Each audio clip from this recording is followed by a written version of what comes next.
The Rock and Roman Reigns were back together on Smackdown Friday night, and I was curious to see how Rock would respond to the digs that Triple H took at him the week before. And Paul Heyman even walked into Triple H's office later in the show. Remember, he said, "Oh, you're in a bad mood. I'll come back later." He said, "Actually, I'll come back next week, and I'll be bringing Rock and Roman with me." And Triple H told him, "I look forward to it." But there was no Triple H on Friday. It was completely ignored, at least for now anyway. I assume it will not be ignored going forward, but it was completely ignored this week, which was kind of weird. What we did get was a hybrid mix of Attitude Era Rock with the $500 silk shirts and Hollywood Rock with the leather vests. We got Rock wearing a Versace vest. It's like literally, if you just kind of fuse the two of them together, this is what you would end up with. He was out there on Friday night playing the greatest hits, calling the fans of Utah the biggest collection of trailer park trash he's ever seen, giving them a story that they and their 50 wives can tell their 600 inbred grandchildren one day. That cracked me up. It was classic heel Rock, which was a nice little dose of nostalgia. There wasn't much else to it. He was trying very hard to make sure the crowd booed him, which they mostly did. At one point, they did start chanting Rocky. And he used a sports analogy about Cody Rhodes that made no sense. He's talking about the 49ers losing to the Chiefs in the Super Bowl last weekend and not whining about it. They took their lumps like men. Michael Jordan beating the Utah Jazz back in the day. You already lost to Roman Reigns last year. Now all of a sudden you want a rematch. That's your story? That's not how life works. Well, actually, that's how the Royal Rumble works. You win, and you get to challenge the champion at WrestleMania.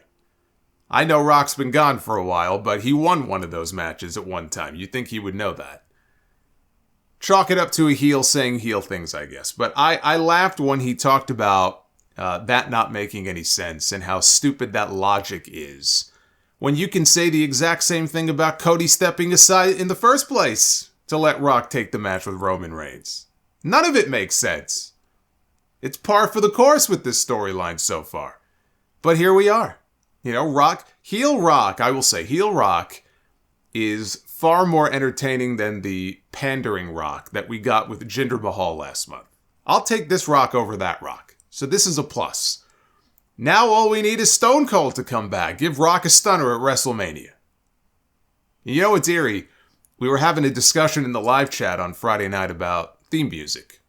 Because we went off on this tangent about theme music, and I mentioned Stone Cold's Disturbed theme, which was a fantastic theme, I think his best one.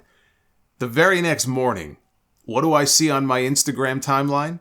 A reel from Steve Austin with his Disturbed Titantron and theme that he had just posted on Saturday morning. Now that's eerie. But I'd love to see it. Just go full on Avengers and just bring them all back. You know, Rock and Austin together one last time for old time's sake. We're in a better place now than we were before, now that Roman and Cody is official for WrestleMania. Still no clarity on what role Rock is actually going to be playing on the show, but he did promise to use his power to make sure that Cody leaves WrestleMania a loser, just like he did last year.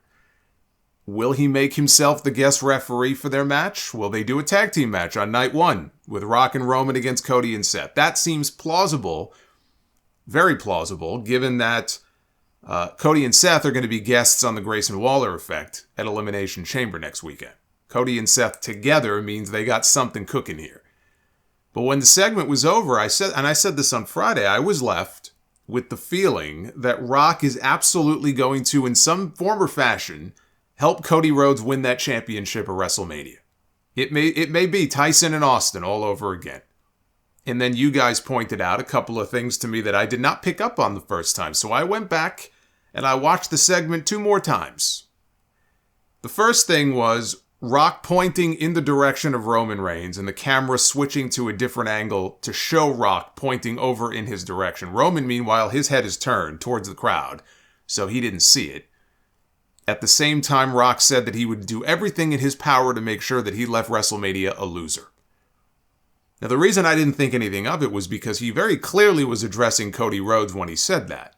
He even started out by saying Cody Rhodes, and then he said he would do everything in his power to make sure he walked out a loser.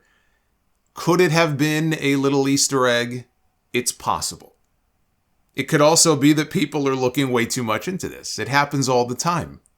Right? With movie trailers and things like that, you look for things that aren't necessarily there. Sometimes they are.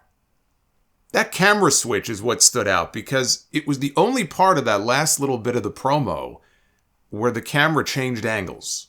And it was this weird side angle that they don't usually use. Like, there was no reason for them to do that. They quickly cut right back from, what they were showing there in those 3 seconds back to a tight shot of The Rock, which is what they had for the majority of the segment. But it just so happened to switch at the exact moment that he pointed in Roman's direction. So yes, I could see that being intentional. And then at the end, when all the members of the Bloodline put their fingers up in the air, Rock threw up what looked like an L for loser. Was that him sending a signal that the Bloodline would be a loser at WrestleMania? He called Cody a loser, so it could have been as simple as that.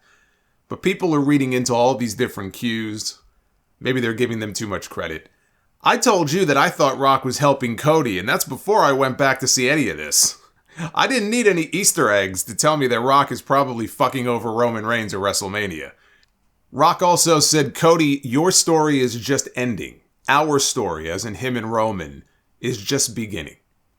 Cody's story is ending at WrestleMania because he's going to win the WWE Championship and finish his story. And when he does, the story between Rock and Roman can then begin. Or at least move on to the next chapter. So where my head is at right now, I don't think we're getting heel Rock beyond WrestleMania. Enjoy it for now, because I think come Mania, this goes one of 2 ways.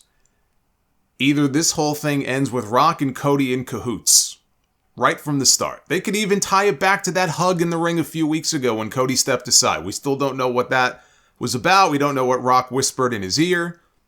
They could still make sense of that if they want to. It was all part of the plan to weaken the Bloodline and weaken Roman's grip over them. And come Mania, if Jimmy or Solo try to get involved, which you know they will, they can get taken care of by The Rock. Or Rock orders them to stand down because he has seniority. Cody beats Roman. Roman not only loses his title, but as Cody said to him previously, he wants him to lose everything.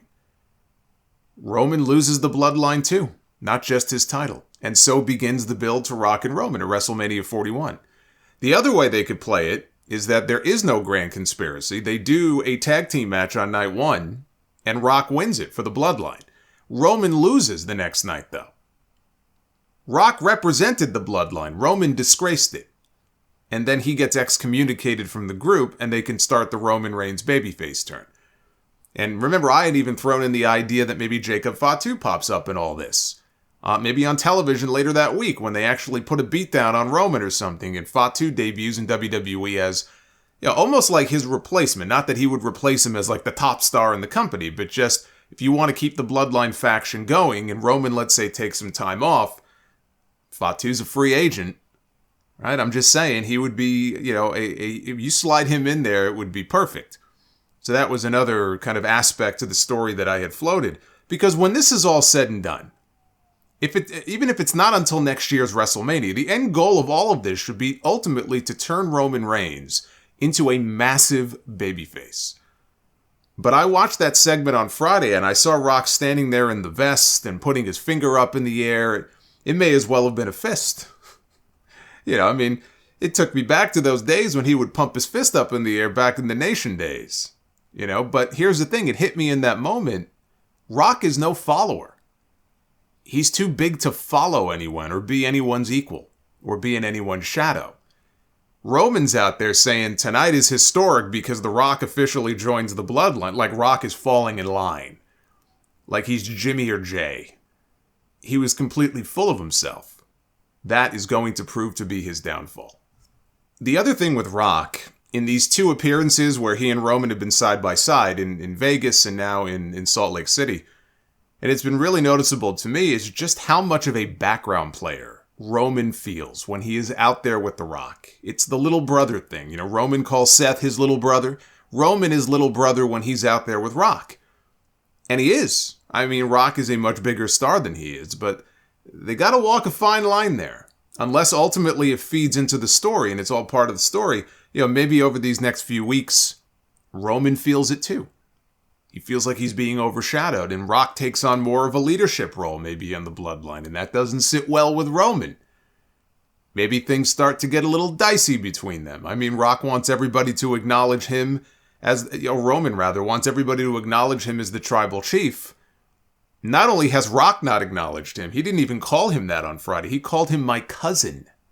My cousin, Roman Reigns. I can't see that shit flying with Roman if he keeps doing that. So again, there's a few different ways for this to go, and I'm interested to see what they choose to do.